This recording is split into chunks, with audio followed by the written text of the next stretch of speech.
Kind of want to do a little redub on that question of the trees. It's a new tarot deck that I got, and it's just brilliant. Funny enough, the world popped up. So I want to ask this question again, and more less of asking the question, more of just a couple observations about the same idea. Okay, prior to 50 years ago, we didn't have electric chainsaws. Okay, now let's go backwards and look at how we were cutting things down. Okay, we get these really big pieces of metal, steel to make these giant saws to cut down, big trees.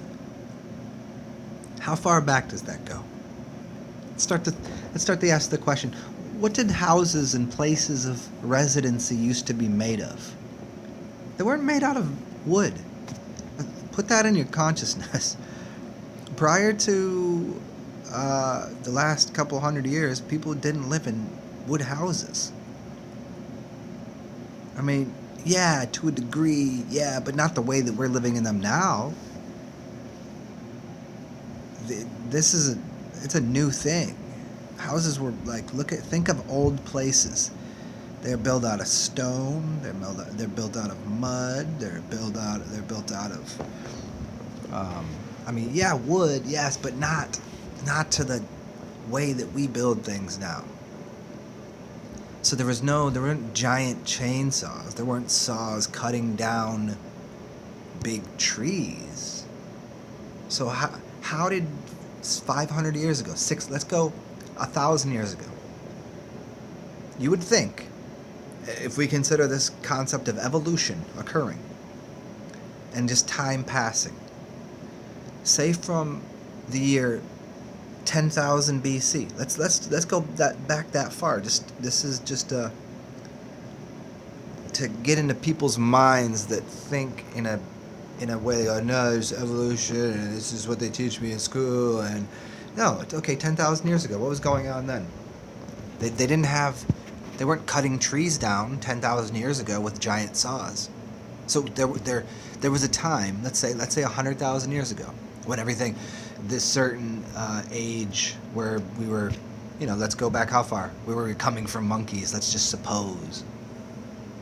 Nobody was cutting down trees, the monkeys weren't doing that, okay. So there would seem to have to be trees everywhere. And then we get to we could just fast forward timeline. There's still no cutting down of many trees. Let's go 10,000 years before Christ. We'll use that time. Where there's got to be trees everywhere. What are they getting cut down for and with?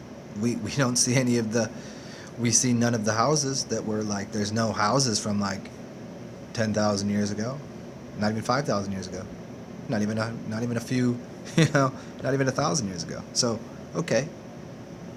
So there should be still these giant trees from tens of thousands of years ago, if not hundreds of thousands, if not millions. How are there not million-year-old trees? Legitimately, what would ever cause a tree to stop from growing, and it just dies and falls over? And let's just assume that there's a lifespan for trees, and they just stop growing and they die, and then the new ones come up. There would still be, all trees would reach their maturity. The oldest tree, there would be the oldest tree in every forest. There would be the oldest, tens of thousands of years old. When did they start to get cut down? 10,000 years ago? Cutting trees down? No. So there should be trees that old. And then all of a sudden, when did these trees start to get removed and cut down? And for what purpose? And how many? And were they using saws?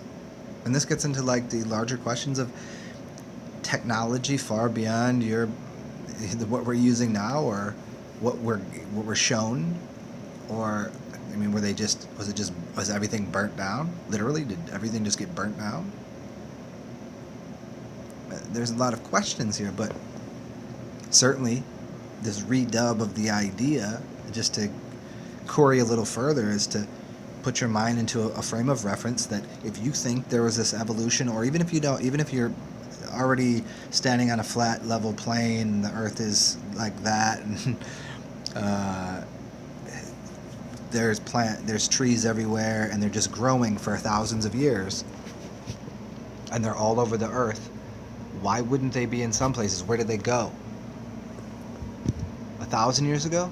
1,000 years ago, what were they? All trees everywhere. How did they get rid of them? And who's they? We're not playing that one.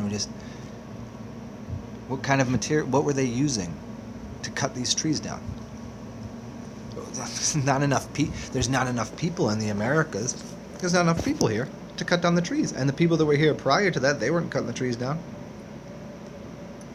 They were living with the land, on the land, part of the land. There's no cutting trees down. So when did these trees start to get cut down? There's a very curious answer that starts to this whole thing about when the printing press came around, 1492. Look into the printing press. I think it was 1441. When did the Medes, the magicians, these printing presses, and what do the printing presses use? Paper from trees. So when and how did these? I mean, you would have to think there would be giant trees everywhere. Giant trees everywhere 500 years ago.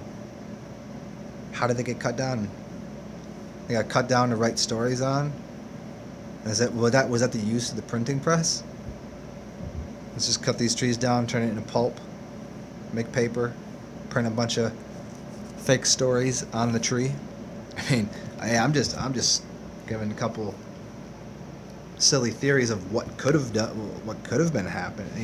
happened, but certainly, as my mind continues to go back to this visualization of 500 years ago, or even 1,000 years ago, of where all these trees would have been, all across this great plain, this whatever country we're in, there seems to be something that I would I haven't done a lot of research into a lot of other countries as far as the history, like what happened in the 1500s, but there seems to be something to do with the printing press, with trees, and with when did civilizations, the way that we perceive things, right around that time. You would think there would be these giant mammoths everywhere, and instead what we have is billions and billions of books with paper and ink. You know how that ink is made? Ink is made out of carbon. You can burn trees down and get ash, carbon ash. Where did they get all the ink from? What do you think they were making it from? I mean, hey, I'm just spitballing here, but a book, a dead book, is made of a tree in two ways. The paper is the tree that was turned into pulp, and a burnt down tree becomes ink. Chew on that for a little while. And I've already gone into the magical realms, like in my much earlier work, telling you all about the papacy. As you get the word papacy, comes the word paper, patriarch, papal bull, the all of that idea. I mean, it could have been before, 1400s. It could have been in 1200s. But again, as you kind of get into all of this, like, where do these books come from prior to the printing press? There wasn't a lot of them.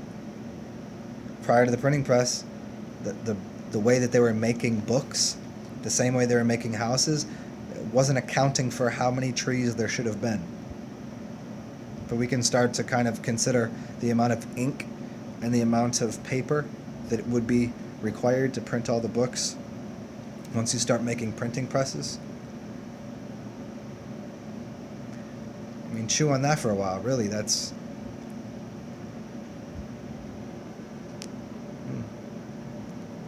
So, I don't really know how much farther I want to go with this. I mean, it's interesting that I'm sitting here looking at this picture here of these four scholars, if you will, all reading out of books, writing with the quill, the pen, which is the pentagram, or the pent. The pen is where you get the ink from. The ink is kin. The kin is kindling. Kindling is what wood is. The pen is for the five-pointed star, or your body.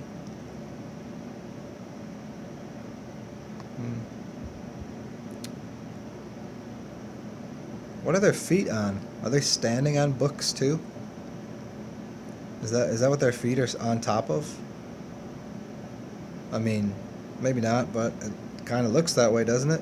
They're standing on top of books, writing in books, to create the world. What is the world?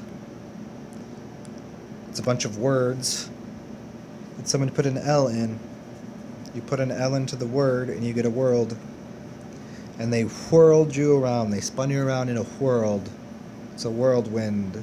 A world. Winding the winds of the world with the wise wisdom keepers. What were they writing? What is the story to be told? There was a story that was to be told, but there was only God to hear it.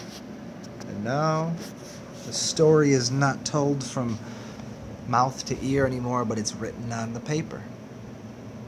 And now, interestingly enough, the paper is going away. And now it's become digital and silicone.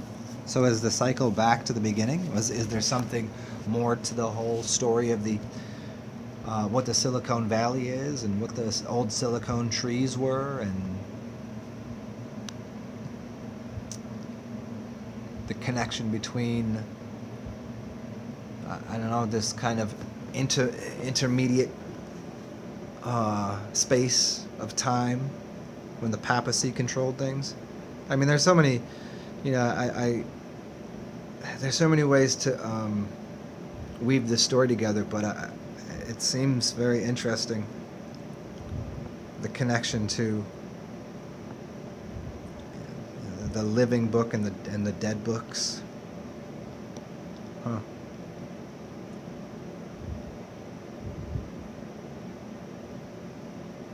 It's card number 21, huh? Number 21 is the world. And you know that if you play card games, you can get books. You get a book of cards. It's another name for cards.